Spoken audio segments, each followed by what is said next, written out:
नमस्कार, मी Tanmay Tillu. Apollo health talk या आमच्या खास कार्यक्रमात आपलं स्वागत. या कार्यक्रमाच्या माध्यमातून आपण तज्ज्ञांचं मार्गदर्शन घेत असतो, त्यांच्याशी चर्चा करत असतो.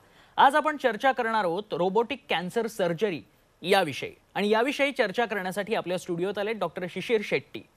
डॉक्टर, कार्यक्रमात आपलं स्वागत. नमस्कार, मी doctor Shishir Shetty, robotic and laparoscopic cancer surgeon. अगदी. तर कार्यक्रमाला सुरुवात करण्याआधी डॉक्टर शिशिर शेट्टी यांची थोडक्यात ओळख करून देतो. डॉक्टर शिशिर शेट्टी हे प्राध्यापक आणि ऑन्कोलॉजी सर्व्हिसेसचे प्रमुख आहेत. त्यांना सर्जिकल ऑन्कोलॉजीमध्ये गेल्या 14 वर्षांचा प्रदीर्घ अनुभव आहे आणि त्यांनी आजवर 7,000हून अधिक रुग्णांवरती कॅन्सर सर्जरी केल्यात. डॉक्टर शेट्टी यांनी महाराष्ट्रातील आघाडीच्या रुग्णालयांमध्ये कामं केली आहेत आणि ऑन्कोलॉजी विभागाचं प्रमुख पदही भूषवलं. चला तर मग जाणून घेऊ रोबोटिक कॅन्सर सर्जरी याविषयी. सर, कार्यक्रमाला आपण सुरुवात करूयात. सगळ्यात आधी रोबोटिक सर्जरी म्हणजे काय त्या प्रेक्षकांना जरूर सांगा. सर, मी कॅन्सर सर्जरी या फील्डमध्ये गेल्या 20 वर्षापासून काम करतोय आणि त्यामध्ये आम्ही खूप चेंजेस बघितले. कसं आम्ही कॅन्सर सर्जरी करतो, कसं चेंजेस आलंय, कसं अँड जे पण करतो आपण ते पेशंटचं रिकव्हरी चांगलं होण्यासाठी आपण करतो. तर एक जमाना आला की सगळं लॅप्रोस्कोपी, कोणी सांगतं लेझर, कोणी सांगतं मिनिमल इन्व्हेसिव्ह सर्जरी, याने दुर्बिणीतून आम्ही सर्जरी करायला चालू केलं. आणि हे म्हणजे पहिलं तर फक्त पिशवीचं म्हणजे गॉल ब्लॅडर हिस्टेक्टमी हे छोटं ऑपरेशन होत होते. 2005-2007 नंतर आम्ही लॅप्रोस्कोपी सर्जरी करायला चालू केलं आणि लॅप्रोस्कोपी सर्जरी खूपच चांगलं होतं. त्यानंतर जेव्हा रोबोट आलं तर सगळ्यांना वाटलं की जसं गाडी बनवतात तसं रोबोट आतमध्ये घातलं तर आपलं ऑपरेशन होणार. तसं नसतं. हे रोबोट म्हणजे रोबोट असिस्टेड सर्जरी त्याला सांगतो आम्ही. आणि रोबोटचे जे आर्म्स आहे ते हाताचा मुवमेंट, आता हात जे आहे एकदम फ्लेक्झिबल ऑर्गन आहे आपला आणि त्याच्यामध्ये मी ऑपरेशन करताना मी असा हात फिरू शकतो, असा करू शकतो, असा करू शकतो. म्हणजे मला टाका घ्यायला डीप कॅव्हिटीमध्ये ते माझा हात सारखं मुवमेंट रोबोट करतो आणि ते रोबोट जे करतो त्याचं कंट्रोल जे असतं ते माझ्याकडे असतं. एक व्हिडिओ गेमचं कन्सोल सारखं असतं. त्या कन्सोल मध्ये बसून मी रोबोटचा आर्म कंट्रोल करतो आणि तेच ऑपरेशन जे मी हाताने करत होतो आणि ते लॅप्रोस्कोपच्या स्ट्रेट रॉड मध्ये करत होतो, आता रोबोटिक आर्म बनून करतो. तर हे मिसकन्सेप्शन आहे की रोबोटिक सर्जरी नसतं, ऑपरेशन रोबोटिक असिस्टेड सर्जरी असतं. म्हणजे रोबोटचा आम्ही यूज करतो मला ऑपरेशन करायला रोबोटचा आर्म्स हेल्प करतो. म्हणजे थोडक्यात रोबोट बोला बोला. नाही बोला. रोबोट स्वतः ही सर्जरी करत नाही तर सर्जन्सच ही सर्जरी पार पाडतात. हो. पण मग सध्या सर्जरी आम्हीच करतो, खाली रोबोटचा टेक्नॉलॉजी आम्ही यूज करतो ऑपरेशन करण्यासाठी. अच्छा. पण मग सध्या कुठल्या कॅन्सर्स वरती रोबोटिक सर्जरीच्या माध्यमातून उपचार केले जातात? सर, सगळ्यात पहिलं जर तुम्ही बघितलं तर रोबोटिक सर्जरी युरोलॉजी मध्ये प्रोस्टेट सर्जरीसाठी खूप यूज होतो. कारण ते डीप कॅव्हिटी मध्ये असतं आपल्या पेल्विस मध्ये. तर डीप कॅव्हिटी मध्ये जा हात पोचायचा थोडा त्रास होतो आणि आम्हाला टाइम लागतो ओपन सर्जरीमध्ये, तेव्हा रोबोटिक आर्म मध्ये प्रिसिजन सुचरिंग, प्रिसिजन टाके घेण्यात आम्हाला खूप हेल्प होतो. तर हे प्रिसिजनसाठी प्रोस्टेट असू दे किंवा रेक्टम सर्जरी असू दे, त्याच्यामध्ये आम्हाला खूप उपयोग होतो. आम्ही रोबोट इसोफेगस छातीमध्ये बिना छाती खोलता पण आपण ऑपरेशन करू शकतो. त्यामध्ये इसोफेगस सर्जरी आपण रोबोटिक आर्म्स मध्ये आम्ही करतो. तर रोबोट आजकाल तर सगळीकडे यूज करतात, but mainly robotic prostate surgery, robotic rectum surgery, oesophagus surgery, lung surgery याच्यामध्ये खूप जास्त रोल आहे. पण मग डॉक्टर, पारंपरिक अर्थात ट्रेडिशनल सर्जरीच्या तुलनेत रोबोटिक सर्जरीचे फायदे नेमके काय आहेत? त्यातनं काय फायदे होतात? बघा, ट्रेडिशनल सर्जरी म्हणजे ओपन सर्जरी. म्हणजे आम्ही पोटामध्ये इन्सिजन घेऊन ॲब्डोमेन ओपन करून आतमध्ये ऑपरेशन करतो आणि पोट बंद करतो. रोबोट मध्ये काय असतं की आम्ही जे लॅप्रोस्कोपी या दुर्बीण सारखं जे खड्डे करतो पोटामध्ये, 2 या 3 या 4 छोटे खड्ड्यामधून आपण ते रोबोटचं इन्स्ट्रुमेंट आतमध्ये घालतो पोटामध्ये आणि ते रोबोटचा आर्म असा हातामध्ये असतं आतमध्ये आणि हे आर्म्स, रोबोटचे आर्म्स आम्ही कन्सोल मधून कंट्रोल करतो. तर हे मिनिमल इन्व्हेसिव्ह सर्जरी आहे. लॅप्रोस्कोपी सारखा छोट्या ओपनिंग, छोटा होल याच्यामधून मोठं सर्जरी होतं. हं, हं, हं. हं. पण मग डॉक्टर रोबोटिक सर्जरी ही सेफ आहे का? कारण असे प्रश्न उपस्थित होतात, की रोबोटिक सर्जरी कुठेतरी भीतीदायक वाटते किंवा असे गैरसमज असतील. कॅन्सरसारख्या आजारावरती उपचार करताना कोणता धोका संभावतो? ऐका, रोबोट सर्जरी सेफ आहे. हं, हं. आम्ही ओपन सर्जरी करतो. माझं जे व्हिजन असतं, रोबोटिकमध्ये 3 डायमेन्शनल व्हिजन असतं नंबर 1. हं. सेकंड मल्टिप्लिकेशन असतं. म्हणजे जे मला नॉर्मल डोळ्यातून दिसतं किंवा मी लूप वापरतो, त्याच्यापेक्षा माझं व्हिजनचं क्लॅरिटी जे असतं ते खूप चांगलं असतं तिकडे. त्यामुळे रोबोट सर्जरी खूप एडवांटेजेस असतात and it is safe okay. Definitely. पण मग रोबोटिक सर्जरीसाठी पेशंट अनुकूल आहे हे कसं ठरवलं जातं? पेशंटचं कसं असतं, की आजकाल तर रोबोटिक सर्जरी इन्शुरन्समध्ये क्लिअर करतात. त्याने पहिले इन्शुरन्स अप्रूव्ह करत नव्हतं रोबोटिक सर्जरीसाठी. रोबोटिक सर्जरीमध्ये एकच प्रॉब्लेम असतं, की त्यांचं जे डिस्पोजेबल इन्स्ट्रुमेंट असतं ते महाग असतं. तर नॉर्मल ऑपरेशन आणि रोबोटिक ऑपरेशनमध्ये डिफरन्स आहे. कॉस्टली असतं थोडं रोबोटिक ऑपरेशन. तर हे एकच डिफरन्स आहे. Otherwise robotic surgery is equal and efficient in doing the same surgery. पण मग पेशंटनी काय काळजी घेतली पाहिजे ह्या सर्जरीला येण्यासाठी? पेशंटला काहीच काळजी नाही घ्यायला लागतं. डॉक्टरांना काळजी घ्यायला लागतं. पेशंटला अप्रूव्हल द्यायला लागतं, की आमचं तुम्ही ऑपरेशन रोबोटमधून करा म्हणून. जर पेशंट आम्हाला सांगितलं आणि आमचं अप्रूव्हल झालं, specially deep cavity surgery, oesophagus, lung, prostate, rectum या एरियाचा सर्जरी आपण रोबोटमधून चांगलं करू शकतो आणि इफेक्टिव्हली करू शकतो. अगदी. पेशंटचं रिकव्हरी टाईम जे असतं ते कमी असतं. म्हणजे जे पेशंट 10, 12, 15 दिवस ऑपरेशन झाल्यानंतर स्पेशली मेजर ऑपरेशन झाल्यानंतर हॉस्पिटलमध्ये राहतात. त्याच पेशंट 4 दिवस, 5 दिवस, 3 दिवसमध्ये डिस्चार्ज होऊ शकतो. अगदी. तुम्ही आम्हाला असे काही रुग्णानुभव सांगू शकता का पेशंट्सचे, ज्यांनी आत्ताच रोबोटिक सर्जरी केलेली आहे? आजच मी एक रोबोटिक सर्जरी हं. केलंय. आत्ता मी तेच करून आलोय. एक युटरस गायनॅकचं एक सर्जरी होतं. कॅन्सरचं सर्जरी होतं.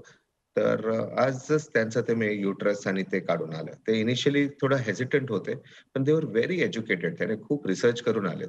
तर त्याने सांगितलं, की आपण रोबोटिकमधून करा आणि we use the robot. Rectum surgery last week केलं होतं. तर I think it is quite common and entirely up to the patient. Hmm, hmm. पण टेक्नॉलॉजी आहे. Hmm. Technology is available. Best technology is available. Technology कधी वापरायचं that is important. पेशंटला patient should be ready about convinced की हे technology त्यांना help होणार. Doctor should be कन्विन्स्ड की हं. जे टेक्नॉलॉजी आम्ही यूज करतो पेशंटसाठी दॅट इज गुड. असं नाही की आमच्याकडे रोबोट आहे तर सगळ्या ऑपरेशनसाठी रोबोट यूज करणार. असं नसतं. Means then there is no point. हं, हं, हं. टेक्नॉलॉजी परफेक्ट यूज करतात, त्याच्यामध्ये युअर रिझल्ट्स आर बेटर. हं, हं. कोणत्याही सर्जरीमध्ये केलं फायदा नसतो त्याचा. मी आता तेच विचारणार होतो, की पेशंट किती अवेअर असतो या सगळ्या आत्ताच्या ज्या टेक्नॉलॉजी आहेत त्याबाबत? कस अ, आमच्याकडे युजुअली जे पेशंट्स असतात ना, ते are very, very intelligent and ऑपरेशनच्या अगोदर एकतर मल्टिपल ओपिनियन्स घेऊन येतात. That is very nice. कारण 1, 2, 3 ओपिनियन घेऊन येतात नंबर 1. सेकंड ओपिनियन घेणं डिफरन्स सोडून खूप इंटरनेटमधून रिसर्च करतात. तर इंटरनेटमध्ये जर तुम्ही रिसर्च केलं, YouTubeमध्ये बघितलं किंवा नॅशनल कॅन्सर इन्स्टिट्यूट किंवा NCCN गाईडलाईन्स बघितलं, तर तेव्हा ते बघतात, की असं पण ऑपरेशन पॉसिबल आहे आणि रिकव्हरी आहे. तर त्यांचं एक क्वेरी असतं. आता एक सिंपल एक्झाम्पल देतो. मी breast surgeries, cancer breast surgeries खूप करतो. ब्रेस्ट सर्जरीमध्ये रोबोट यूज करता येत नाही. हां? हं, हं. नाही करू शकता तुम्ही रोबोट यूज. तरी ते येऊन विचारणार, "सर तुम्ही रोबोट यूज करणार का? तुम्ही लेझर यूज करणार का?" आणि त्यांना कधी-कधी तर मला समजायला लागतं, की या ऑपरेशनमध्ये लेझर किंवा रोबोट यूज नाही होणार. या ऑपरेशन वेगळं आहे. हं, हं, हं. तर वी हॅव टू समटाईम्स पेशंटला सांगायला लागतं, की या ऑपरेशनमध्ये तुमचं हेल्प नाही होणार तर यूज करायचं नसतं. हम्म, हम्म. पण मग नेमका हा फरक काय आहे त्याबाबत आम्हाला विस्ताराने सांगाल? समजलं नाही काय? नेमका या दोन ऑपरेशन्समध्ये ट्रॅडिशनल पद्धत आणि रोबोटिक सर्जरीमध्ये नेमका फरक कुठला आहे आणि तो कसा पद्धतीत समजवला जातो पेशंटला? सर सर ओपन सर्जरीमध्ये इट इज अ सिंपल, जसं ओपन बोलतो तर ॲब्डोमेन मध्ये पोटामध्ये एक इन्सिजन होतं. हं, ॲब्डोमेन खोलून ॲब्डोमेन खोलून आतमध्ये जे पण आपल्याला शस्त्रक्रिया करायचं लागतं, ऑपरेशन लागतं ते आम्ही करतो आणि ॲब्डोमेन बंद करतो. त्याच्यामध्ये स्कार मोठं असतं, रिकव्हरी टाईम जास्त लागतं. रोबोटमध्ये की होल सर्जरी सांगतात. त्याच्यामध्ये 2 या 3 होलमधून आम्ही ते रोबोटिक आर्म आतमध्ये घालतो. एकदम छोटासा 5 मिलीमीटर, 8 मिलीमीटरचा इन्सिजन असतं. त्याच्यामधून आम्ही ते स्कोप्स घालतो आणि ते स्कोप्समधून ऑपरेशन करून आम्ही बाहेर येतो. तर जे मोठं म्हणजे एक 10 सेंटीमीटर, 15 सेंटीमीटरचं जे इन्सिजन असतं, ते प्रिव्हेंट होतं. तर स्कार कमी असतं, नंबर 1. छोट्या इन्सिजनचे ऑपरेशन झाल्यानंतर पेशंटचं रिकव्हरी चांगलं असतं. सो हं, that is the main thing. हं. पण मग या रोबोटिक सर्जरीसाठी येणाऱ्या पेशंटची मानसिकता नेमकी कशी असते? मानसिकता फर्स्ट इज कॉस्ट. हं, second thing is education. In the sense जर आम्ही त्यांना बरोबर कन्व्हिन्स केलं, की असं होऊ शकतो आणि त्याचा रिझल्ट चांगले आहे. I think it is all up to and सगळे इंटरनेटमध्ये अवेलेबल आहे. म्हणजे information today is so available, की it is so easy for the people to access it. Hmm, हं, hmm. So many people get convinced. असं याच्यामध्ये हे नाहीये. अगदी. पण मग ह्या व्यतिरिक्त कुठली अजून नवीन टेक्नॉलॉजी आपल्याकडे आहे का रोबोटिक सर्जरी यावरती आपण जास्तीत जास्त भर दिला जातोय? तर टेक्नॉलॉजी ऑपरेशन करण्यासाठी लेटेस्ट टेक्नॉलॉजी जे आहे ते रोबोटच आहे. रोबोटमध्ये लेटेस्ट रोबोट आले आहे. त्याला एक्साइज सिस्टम म्हणून सांगतात. That is the latest. This is the 3rd generation robot which we have.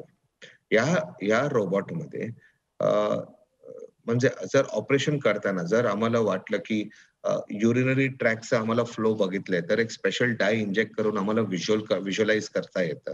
इंटेस्टाइनचा blood flow visualise करता येतं. कधी-कधी गॉल ब्लॅडर आणि लिव्हरमध्ये काहीतरी एनाटॉमी म्हणजे आम्हाला समजलं नाही, की काहीतरी डिफिकल्ट आहे ऑपरेशन.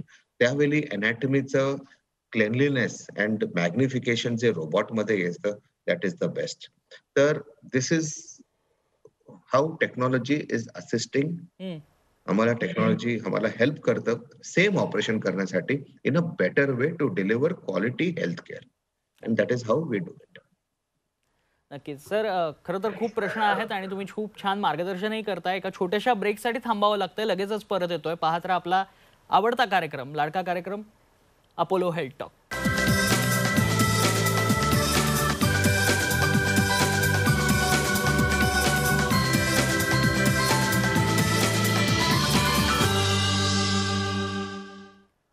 ब्रेकनंतर कार्यक्रमात आपलं पुन्हा एकदा स्वागत. आपण पाहताय अपोलो हेल्थ टॉक. डॉक्टर, पुढच्या प्रश्नांकडे येतो. रेक्टम आणि स्टमक कॅन्सर बद्दल काय आम्हाला सांगाल आणि रोबोट सर्जरी मुळात त्याच्यावरती कशा पद्धतीत फायदेशीर ठरते? रेक्टम कॅन्सर, कोलोरेक्टल सर्जरी जे आम्ही सांगतो, हे एसेन्शियली लाईफस्टाईल रिलेटेड कॅन्सर्स आहेत. आणि त्याच्यामध्ये पेशंट प्रेझेंट करतं, की कॉन्स्टिपेशन किंवा लूज मोशन, बाउल हॅबिट्समध्ये जर काही चेंजेस वाटलं, की तुमचं हिमोग्लोबिन कमी होत आहे, अ, हे म्हणजे रक्तामध्ये तुमचं म्हणजे संडासामध्ये जर रक्त जातंय, तर you have to be very careful की काय होतं किंवा स्टूल्स तुमचं काळे होतं. जर तुमचं स्टूल्स ब्लॅक होतंय, तर you have to be very careful and investigation करायला लागतं. द फर्स्ट इन्व्हेस्टिगेशन जे करतो, आम्ही एक स्टूल टेस्ट करून बघतो, की तुमचं खरोखर रक्त येतंय की नाही. Most of the time piles, haemorrhoids याचं हे कॉज असतं. पण elderly patient, anybody over the age of 40-45 याच्यामध्ये जर स्टूल्स काळं होतं, तर कंप्लीट एक कोलोनोस्कोपी करून बघायला लागतं. या कोलोनोस्कोपी केल्यावर तुम्हाला हे समजतं, की कुठे कॅन्सरचा प्रक्रिया कुठे आहे की नाही आहे. आणि इव्हन जर असलं, तर कोलॉन कॅन्सरमध्ये ट्रीटमेंट पॉसिबल आहे and we can treat you nicely. So only thing is की कोलॉनचं कंटिन्युटी प्रिव्हेंट करणं हे सगळ्यात इम्पॉर्टंट असतं. Specially for rectum cancer. पहिलं च्या जमान्यामध्ये आम्ही ऑफर करत होतो की परमनंट तुम्ही बॅग प्लेसमेंट करा म्हणून. रेक्टमचं स्पेशली एकदम लो जर असलं, पण आजकाल आम्ही काय करतो की पहिलं आम्ही रेडिएशन देतो, ट्यूमर कमी करतो. त्यानंतर आम्ही रिअसेस करतो की पेशंटचं ऑपरेशन आणि रेक्टम वाचवायला जमणार की नाही. मोस्ट ऑफ द टाईम आम्हाला रेक्टम वाचवण्याच्या शक्यता असते and we manage to save the rectum. हे रेक्टम सेव्ह केल्यानंतर स्पेशली ऑपरेशन जेव्हा आम्ही रोबोटिक सर्जरी करतो, तर ते रोबोट आमचं डीप कॅव्हिटीमध्ये tumour control that is number 1 plus visibility ते आम्हाला खूप इम्प्रूव्ह करतं. The combination of robotic surgery plus good radiation आम्हाला खूप हेल्प करतं पेशंटचा स्फिंक्टर किंवा परमनंट स्टोमा पेशंटचा वाचवण्यासाठी. तर today specially in the last 2-3 years robotic surgery आम्ही खूप जास्त यूज करायला चालू केलं. जसं एक जमान्यामध्ये लॅप्रोस्कोपी करत होतो, आजकाल आम्ही रोबोटिक जास्त यूज करतो. हे technology is available and it is pretty good. Similarly for stomach cancer जे टाईपचं सर्जरी आम्ही करत होतो स्टमक कॅन्सरसाठी, ते आजकाल आम्ही 3 डायमेन्शनल सर्जरी यानी इव्हन फॉर रेक्टम 3 डायमेन्शनली जे पण ट्यूमर असं नाही की आम्ही एक स्क्वेअरमध्ये काढतो. 3 डायमेन्शनली आम्हाला ट्यूमर काढायला लागतं. 3 डायमेन्शनली ट्यूमरचं क्लिअरन्स पाहिजे and that is where the best result is. Even today after all these years, surgery is the best modality of treatment. म्हणजे स्टमक कॅन्सर असू दे किंवा कोलॉन कॅन्सर असू दे किंवा प्रोस्टेट कॅन्सर असू दे. आमच्यासाठी that for treatment world over that is the best. Early detection is one of the most important thing. जर तुम्हाला असं कधीही वाटलं की पोटामध्ये फुलनेस वाटतं किंवा कॉन्स्टिपेशन पाहतं किंवा युरिनरी प्रॉब्लेम्स आहे, तर पहिला एक specially over the age of 40 and 45 तुम्ही आपलं कॅन्सरचं चेकअप करून घ्यायला लागतं and that is very important. Whether we use a robot की ओपन सर्जरी करू that of course remains that we can decide later. पण the main thing is cancer should be detected early. एकदा तुम्ही ते कॅन्सर तुम्ही अर्ली डिटेक्ट करता, then only we can give you proper treatment and cure guarantee करू शकता. Many of the times जेव्हा आमच्याकडे पेशंट येतात, आता स्पेशली हे कोविड वगैरे झालेलं, कोविडचा पिरियड नंतर प्रॅक्टिकली 5-6 महिने पेशंट आमच्याकडे फॉलोअपला नाही. पेशंट आमच्याकडे जे आले ते सगळं लेट प्रेझेंटेशन झालं. And this is very common. कारण काही पण त्रास झाला तर थोडा काढा घेतात, काय आयुर्वेदिक औषधं घेतात, की होऊ दे, डॉक्टरांकडे नंतर जाऊ द्या. स्पेशली संडासाचा त्रास आहे. तर ट्रीटमेंट करणं दिस इज व्हेरी इम्पॉर्टंट. आणि डायग्नोसिस करणं इज मोर इम्पॉर्टंट. एकदा अर्ली डायग्नोसिस झालं, then we have the best modality to treat you. आमच्याकडे द लेटेस्ट रोबोट आहे. We can treat you, we can cure you. त्याचा problem नसतं. क्युअरचा problem नसतं. बट इम्पॉर्टंट असतं की तुम्ही आमच्याकडे स्टेज 1 मध्ये या किंवा अर्ली स्टेज 2 मध्ये आलं, तर आमचं ट्रीटमेंटचं जे उपचार होतं. स्टेज 3 मध्ये जेव्हा पण आमच्याकडे रेक्टम कॅन्सर येतं, त्यांना आम्ही फक्त टाईम घेऊ शकतो. ट्रीटमेंट असतं. Very few can get क्युअर्ड in stage 3. Usually disease परत येतो. पण आमचा प्रयत्न नेहमी असतं की पेशंटला क्युअर द्यायला. तर we give all sorts of treatment like surgery, chemotherapy, hormonal immunotherapy, radiation, specially SBRT. हे सगळं ट्रीटमेंट जेव्हा आम्ही एकदम पॅकेज करून देतो, गुंतवून देतो, तर आमचं नेहमी अटेम्प्ट असतं की पेशंटला क्युअर व्हायला पाहिजे. And this is what is the most important thing in cancer. So yes, robot is a very beautiful technology. हे चांगलं टेक्नॉलॉजी आहे. ते आम्हाला सर्जरीसाठी हेल्प करतो. And whether it is for rectum, stomach, prostate, kidney cancers हे regularly आपल्याकडे होतं. And the idea is that technology should be used correctly. असं नाही की टेक्नॉलॉजी आहे आणि आमचं सगळीकडे यूज करतात असं नाहीये. Only when it is really indicated that is the time technology helps. So robot operation करत नाही. फायनली ते सर्जन असतात. They are well train surgeons who work on the robot आणि रोबोट आम्हाला हेल्प करतं सर्जरी करताना. Okay, that is one misconception. सगळ्यांना वाटतं की मशीनमध्ये टाकलं आणि बाहेर येणार. जसं गाडी आपण वॉशिंग मशीनमध्ये आपण घातलं, वॉश होऊन कपडे बाहेर येतं, ड्रायर मधून कपडे सुकून येतं, असं नसतं. But that is how we have to do it. Yes, robot will help us always for this. अगदी खरंय आज तुम्ही इतकं छान मार्गदर्शन केलं आणि माहिती सांगितली त्याबद्दल आपले आभार. Thank you so much. थँक्यू. आणि या कार्यक्रमात इथेच थांबतोय. तुम्ही पाहत राहा अपोलो हेल्थ टॉक.